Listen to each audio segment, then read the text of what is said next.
Hello and welcome. So my name is Imad and we are looking at question 2.2 on the B1 paper from the examination aid.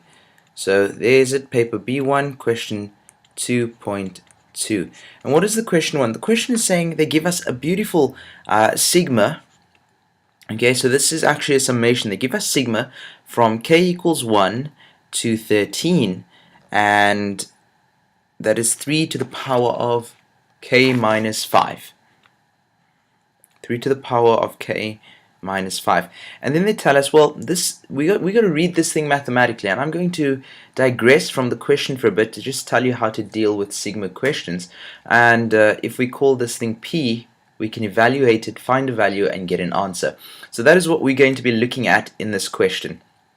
Okay, so let's quickly talk about sigma. What exactly is sigma? So if I have, for example, I've got sigma 3n plus 4.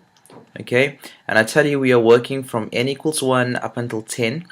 What exactly is this? Well, you got to read this mathematically and say sigma just means we are looking for the sum, right, of the sequence 3n plus 4, right, the sum of the sequence 3n plus 4 from n equals 1 to n equals 10. So that's what this thing is asking for. It's asking for the sum of this particular sequence from when we substitute 1 into n all the way up to n equals 10. And then they want you to just find the sum. Sum means we add up all the terms. Okay, so what I'm going to do is I'm going to speak a little bit about a strategy. How do we deal with this? What's the strategy that we want here? Well, let's say the strategy is, firstly, you need to find the terms. We need to find the terms of the sequence. We need to find the terms of the sequence, right? That's the first thing we want to do. And once we find the terms of the sequence, we want to determine some key values, right? The key values are things like A or R in the case of a geometric sequence, or D in the case of an arithmetic sequence. And then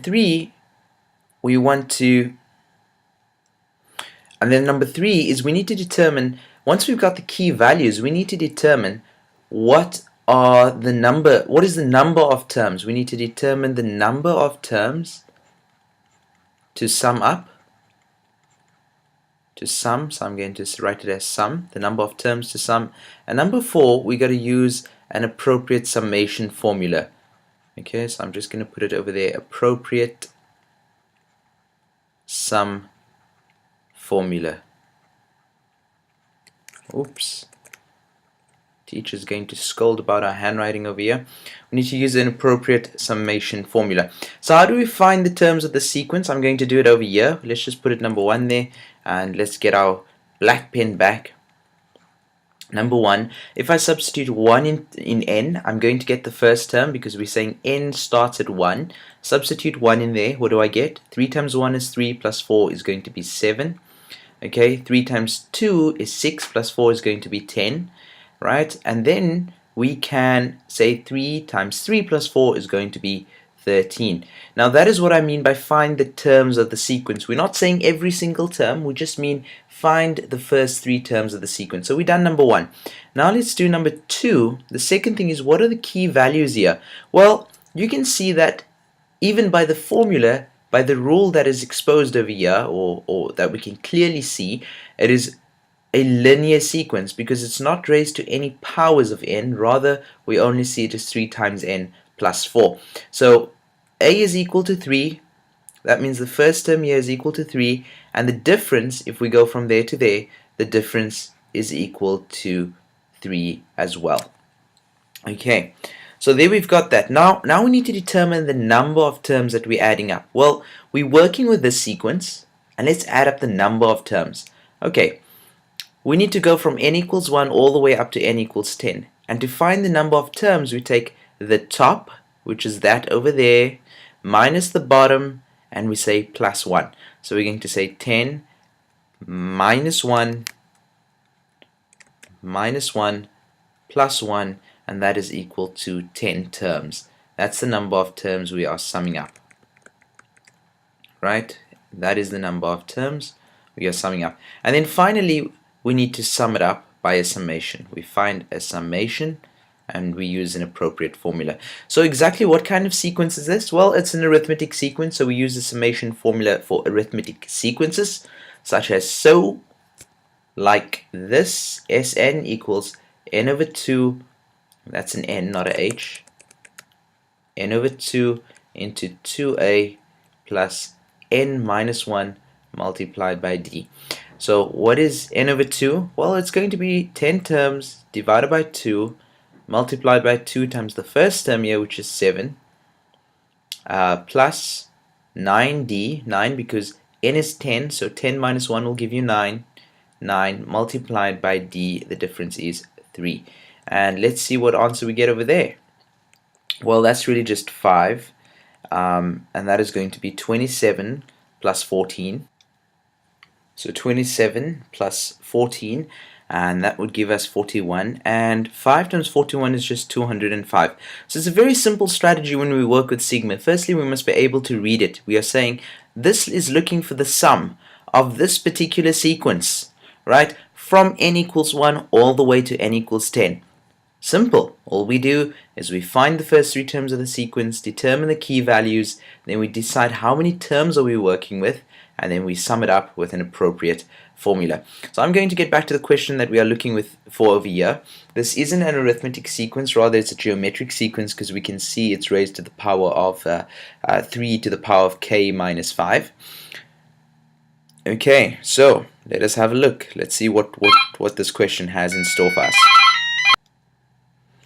Okay, let us continue. So what do we have here? Let's start with the sigma. We need to find, and I'm going to write it out over here. We are looking for the sum of 3 to the power of k minus 5 from k equals 1 to k equals 13.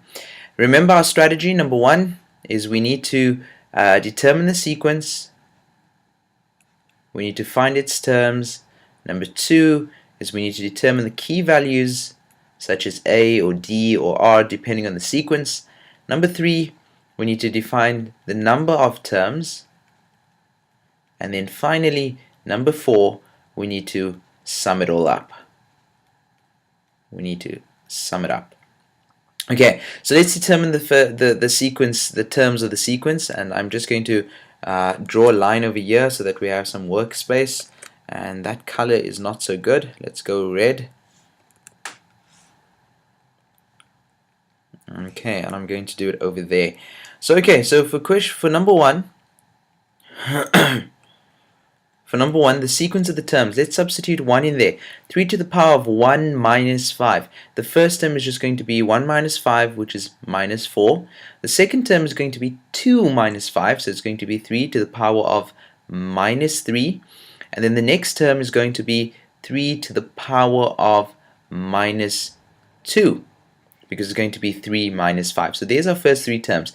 Immediately from there we can see that A has a value of 3 to the minus 4, right? And similarly, it's a geometric sequence, and if you wanted to find R, you can say R is just equal to 3 to the power of negative 3 divided by 3 to the power of negative 4. And that gives you an answer of 3, because minus 3 minus minus 4 in terms of the exponents will just give you 3 to the power of 1. So I'm going to put over there R equals 3.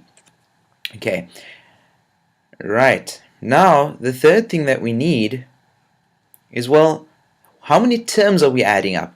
So remember I gave you a little trick. I said if you have a sigma question, you take the top minus the bottom plus 1. So let's see the top. The top is going to be 13 minus the bottom, which is 1, plus 1, and that is going to be equal to 13 terms.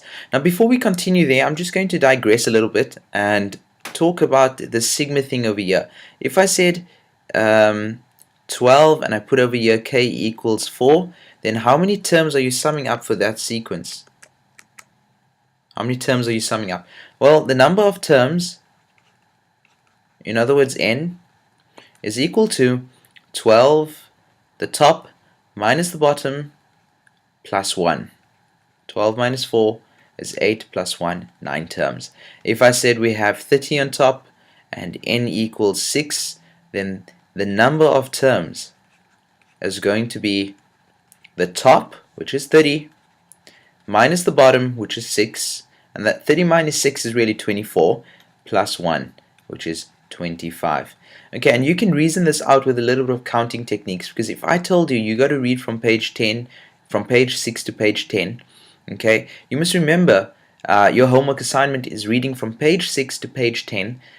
How many pages are you reading? Well, you're reading 5 pages because you're saying I'm including page number 6. So it's page number 6, page number 7, page number 8, page number 9, page number 10. And how do we find that in counting techniques? We take the top, which is 10, minus the bottom, which is 6, and that gives us 4, and we add 1. Okay, so 6 to 10 in page numbers. So let's get back. Back in the strategy, we found the first 3 terms. Then we said a is equal to 3 to the negative 4, r is equal to 3, and then we also said the number of terms is so much. So number 4 is we need to sum it all up. And firstly, this is a geometric sequence, so we must use a geometric sum. And secondly, we know that r is greater than 1, so we are going to use the formula that stands in place for r greater than 1, which is a to the power, not a to the power of n, r to the power of n minus 1 over r minus 1. And let's just stick it all in there, and we find that we are using 13 terms, so S13 is equal to a, which is 3 to the power of minus 4, multiplied into 3 to the power of 13 minus 1 divided by 3 minus 1. Right, and you can just put that in on your calculator, and then we should get an answer. And with a little bit of calculator magic, you will find that our solution is meant to be 9841,49, and that is the answer to question 2.2, some sigma summations, and I think we've covered a sufficient example of how to actually work with sigma. Find the the sum of the sequence from k equals 1 to k equals 13. Find your sequence terms, the first 3 terms like we did over there. Find the key values, then find the number of terms that you got to work with, and then sum it all up by using an appropriate formula. Because this was a geometric sum, we had to use a geometric formula.